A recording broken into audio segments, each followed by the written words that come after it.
Kedua, tengkorak dan tulang berkonflik dengan orang ini karena Lorna dari Arturus. Mari kita selidiki dan cari tahu kenapa. Itu hanya Arturus. Tengkorak dan tulang tidak perlu berperang seperti ini. Pasti ada rahasia tersembunyi dalam hal ini. Ya, orang tua itu membungkuk dan segera mundur. Kota Nanyuan ini menjadi semakin menarik. Wanita itu menguap, dan rompinya jatuh, memperlihatkan sentuhan kulit seputih salju dan garis perbukitan, yang sungguh menakjubkan. Tetapi wanita itu sama sekali tidak menyadarinya, dia hanya meregangkan pinggangnya seperti ular air. Saya telah ditempatkan di sini selama bertahun-tahun, dan saya khawatir saya akan kembali lagi tahun depan. Saya sudah bosan sekian lama, dan akhirnya saya punya sesuatu yang menarik. Saya harap si kecil ini, tolong jangan mengecewakan saya. Wanita itu tersenyum menawan, dengan harapan di matanya. Berdasarkan pemahaman saya tentang Presiden Zhuogu, masalah ini tidak akan pernah berakhir seperti ini. Sangat berharap kedua belah pihak dapat segera membuat keributan. Saya juga ingin menonton pertunjukannya. Geek. Qin Chen dan Saroye terbang cepat ke sini. Kota ini terlalu megah. Qin Chen memasuki kota dan melihat sekeliling dengan hati-hati. Sekilas, orang hanya dapat merasakan bahwa seluruh kota dipenuhi lapisan kehampaan, bergelombang satu sama lain. Dunia kecil tertanam dalam dunia kecil, dan setiap dunia kecil mewakili sebuah gua yang kuat. Apa yang mungkin muncul di depan Anda hanyalah sebuah loteng, tetapi ketika Anda memasuki loteng, Anda akan muncul di dunia baru, sebuah ruang kecil yang mandiri. Bahkan di kota ini, terdapat pegunungan kuno, danau besar, lautan yang membentang ratusan juta kilometer, serta hutan dan sarang gelap yang tak terhitung jumlahnya. Setiap tempat unik memiliki makhluk yang kuat dan merupakan tempat tinggal suatu kekuatan besar tertentu. Jika Anda mengatakan itu sebuah kota, itu mungkin setara dengan multiverse kecil. Qin Chen menghela nafas. Di alam semesta awal, beberapa alam rahasia yang kuat sebagian besar muncul dalam bentuk benua, namun dapat ditemukan di berbagai tempat magis di lautan kosmik ini. Pada saat yang sama, Qin Chen juga merasakan kekuatan kuat yang tak terlihat bertahan di seluruh ruang saat terbang. Tidak peduli berapa banyak dunia kecil yang ada, semuanya diselimuti oleh kekuatan ini.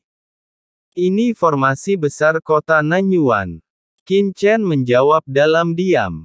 Sebagai kota netral, kota Nanyuan telah mampu berdiri di Laut Semesta Selatan selama bertahun-tahun, sehingga tentu saja perlu berhati-hati. Kota sebesar itu sebenarnya diidam-idamkan oleh kekuatan-kekuatan besar yang tak terhitung jumlahnya di Laut Semesta Selatan. Dapat dikatakan bahwa kekuatan besar manapun di Laut Semesta Selatan ingin secara diam-diam menguasai kota Nanyuan. Namun, karena kesepakatan antara berbagai kekuatan, tidak ada kekuatan yang akan mengambil tindakan terhadap kota Nanyuan di permukaan, tetapi secara diam-diam kini kota Nanyuan sebenarnya. Rumah tuan kota selalu dalam keadaan dekat dengan musuh. Formasi besar seperti itu sangat kuat. Saya khawatir itu telah mencapai tingkat kaisar puncak. Setelah beroperasi penuh, itu dapat menutup kekosongan yang tak ada habisnya dan memenjarakan semua orang kuat di dalamnya. Qin Chen juga berpengetahuan luas dengan formasi Gunung Huangquan Kaisar Dunia Bawah, serta formasi blokade 10.000 Dao di dojo Gunung Kaisar Wu Yue Minghun Yue. Formasi kota Nanyuan ini jelas lebih lemah. Tapi masih agak sulit untuk memenjarakanku, kata Qin Chen dalam hati. Begitu dia memasuki kota, pertimbangan pertama Qin Chen adalah bagaimana melarikan diri. Laut kosmik penuh dengan bahaya, jadi Anda tidak boleh sombong. Setidaknya Anda harus menunggu sampai Anda menerobos alam kaisar tahap akhir, atau bahkan memasuki alam kaisar puncak atau alam kuasi kaisar, sebelum Anda dapat bersiap untuk jalan abadi kuno. Sekarang, yang paling perlu saya lakukan adalah tumbuh dewasa. Kota ini lumayan bagus, biasa saja, tapi masih kalah sedikit dengan tanah leluhur marga Komodo saya. Saroye juga mengamati sekeliling dan terus berkomentar. Qin Chen, bisakah Saroyebers ini mati? Saya benar-benar tidak tahu bagaimana dia bisa bertahan sampai sekarang. Mari kita cari tempat tinggal dulu, kata Qin Chen. Ketika orang luar datang ke kota Nanyuan, mereka biasanya memiliki dua tempat tinggal. Salah satunya adalah tempat tinggal sementara seperti penginapan. Walaupun dikatakan sementara, namun banyak pula penginapan yang memiliki layanan tempat tinggal tetap, karena seringkali ada orang-orang berkuasa yang tinggal di penginapan tersebut secara permanen, bahkan ada pula yang tinggal di penginapan tersebut seluruh era. Tapi bagaimanapun juga, ini adalah minoritas. Sebagian besar orang di kota Nanyuan masih akan membeli tempat tinggal di gua. Laut kosmik penuh dengan bahaya, manusia sering meninggal, dan tentu saja banyak gua yang sering kosong. Setelah beberapa saat, Qin Chen dan Saroye datang ke istana yang megah. Seluruh istana sangat besar dan terbagi menjadi 3 lantai. Ada banyak orang yang keluar masuk tingkat pertama, dan aura mereka masing-masing pada dasarnya berada di alam transendensi, bahkan transendensi tingkat pertama dan kedua. Ada lebih sedikit orang yang masuk dan keluar dari tingkat kedua, dan mereka pada dasarnya berada di transendensi tingkat ketiga, atau tingkat transendensi puncak. Sedangkan untuk lantai 3 ini, hampir tidak ada yang bisa masuk atau keluar. Suara mendesing. Suara mendesing. Ketika Qin Chen dan Saroye mendarat di depan istana, dua aliran cahaya langsung jatuh di depan Qin Chen dan Saroye. Kedua pria itu mengenakan seragam standar, dan pemimpinnya adalah seorang lelaki tua. Seorang lelaki tua, mengenakan jubah hitam, auranya tidak lemah, dia sebenarnya adalah detasemen puncak.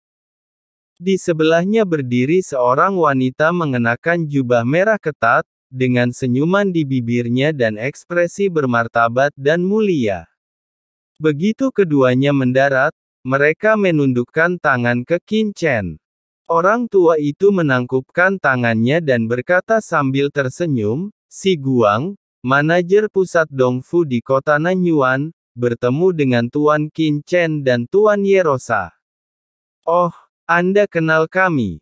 Mulutnya. Tuan Qin Chen dan Yerosa mengalahkan masyarakat tengkorak dan tulang di Nancheng. Reputasi mereka telah menyebar ke seluruh kota Nanyuan.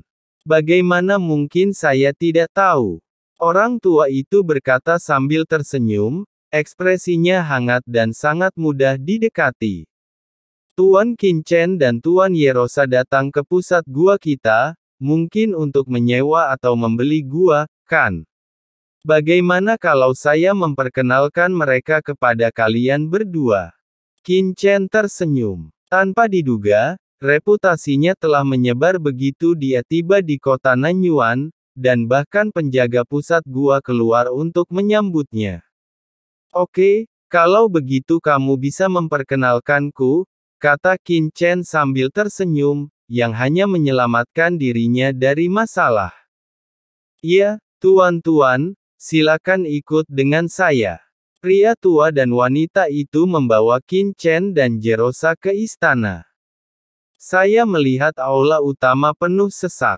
Di lantai pertama, banyak orang berkumpul di sana-sini. Di depan konter yang panjang dan sempit, banyak orang mengantri dalam antrian panjang, menunggu untuk menangani bisnis. Dua orang dewasa, tempat ini disebut Istana Siloan. Ini adalah pusat kediaman Dongfu kami di kota Nanyuan. Semua transaksi sewa dan pembelian tempat tinggal di kota Nanyuan harus dilakukan di sini dan berada di bawah yurisdiksi rumah tuan kota. Orang tua jelaskan sambil tersenyum. Istana Sidai. Qin Chen mengerutkan kening, nama ini cukup baru. Kalian berdua, silakan ikuti saya. Kita akan langsung menuju ke lantai 2. Orang tua itu tidak tinggal di lobi di lantai pertama dan membawa Qin Chen langsung ke lantai 2. Di aula, banyak orang menyaksikan dengan terkejut dan iri di wajah mereka saat kepala pelayan benar-benar menerima Qin Chen dan Yerosa secara langsung. Lantai apa ini? Qin Chen penasaran. Tuan Qin Chen, lantai pertama di tengah kediaman kami digunakan untuk menyewa akomodasi. Beberapa caudeo yang baru saja tiba di kota Nanyuan, atau mereka yang perlu memperpanjang kamar, akan mengantri untuk mengajukan sewa. Pembaruan. Orang tua itu menghela nafas. Berkata, Yang Mulia, Anda juga harus tahu bahwa laut semesta penuh dengan bahaya. Jika Anda dapat memiliki tempat tinggal di kota Nanyuan, Anda dapat menghindari bahaya yang tak terhitung jumlahnya. Oh, apakah harga sewa di sini? Tanya Qin Chen penasaran. Gua di sini bervariasi dalam ukuran dan harga. Umumnya, gua yang paling umum memerlukan 1/5 kristal kosmik untuk disewa selama setahun. Tidak ada batasan atas untuk gua kelas atas. Satu batu kekacauan bisa disewa selama setahun. Lelaki tua itu tersenyum. Ini juga merupakan harga yang berlaku di alam semesta. Qin Chen terdiam setelah mendengar ini. Mempertahankan token identitas kota Nanyuan membutuhkan 1/2 kristal kosmik selama setahun, ditambah menyewa tempat tinggal membutuhkan 1/5 kristal kosmik, serta makanan, pakaian, dan pelatihan. Qin Chen menggelengkan kepalanya dalam diam. Konsumsi di sini memang tidak rendah. Beberapa transendensi tingkat kedua dan ketiga baik-baik saja. Rata-rata transendensi tingkat pertama akan kesulitan mempertahankan penghidupan di sini. Dalam percakapan, kedua belah pihak telah sampai di lantai 2. Orang-orang di lantai 2 jelas jauh lebih kaya auranya. Banyak dari mereka berada di transendensi tingkat ketiga, dan ada pula yang berada di puncak transendensi di lantai pertama. Melihat Qin Chen dan rombongannya masuk, dan merasakan aura di tubuh mereka, banyak pria kuat di aula lantai 2 mengecilkan pupil mereka, dan buru-buru berbalik ke samping, menundukkan kepala, tidak berani melihat secara langsung. Kaisar yang perkasa. Meskipun aura Qin Chen dan Yerosa tertahan, aura kaisar yang tak terlihat segera membuat orang-orang ini menyadari betapa kuatnya keduanya. Selain itu, manajer umum pusat kediamanlah yang memimpin keduanya, dan semua orang segera menyadarinya dari kekuatan mereka. Menjadi jelas bahwa dua orang di depan mereka pastinya adalah orang-orang yang tidak mampu mereka sakiti. Orang tua itu segera memperkenalkan, Tuan, lantai 2 ini adalah tempat Anda dapat membeli tempat tinggal. Namun, tempat tinggal di sini adalah tempat tinggal yang relatif biasa. Jika beberapa orang transenden telah mengumpulkan cukup banyak tahun dan menghabiskan 1 atau 2 abad untuk menghemat sejumlah uang-uang, setelah membayar biayanya, Anda dapat membeli gua sendiri di sini. Anda hanya perlu membayar sejumlah pajak dan biaya setiap kali, dan Anda dapat tinggal di sana untuk waktu yang lama. Tentu saja, ada gua yang mahal dan murah di sini, dan yang termurah hanyalah yang termurah. Hanya membutuhkan beberapa ribu batu kekacauan, dan yang lebih mahal harganya puluhan ribu atau bahkan jutaan batu kekacauan juga menyediakan layanan turnover. Misalnya, Anda dapat meminjamnya terlebih dahulu dari pusat tempat tinggal saya. 1 juta keos seton hanya perlu dibayar dengan sejumlah bunga tertentu setiap jangka waktu sampai semuanya lunas tengah, pusat tempat tinggal kita dengan sendirinya akan mengambilnya kembali, jelas lelaki tua itu dengan detail. Qin Chen menggelengkan kepalanya dengan lembut. Kota Nanyuan mencakup wilayah yang sangat luas, dan beberapa gua dapat dibangun di mana-mana, menyediakan banyak tempat bagi beberapa orang transenden untuk tinggal. Betapa besarnya kekayaan ini ketika begitu banyak orang kuat yang mengumpulkannya.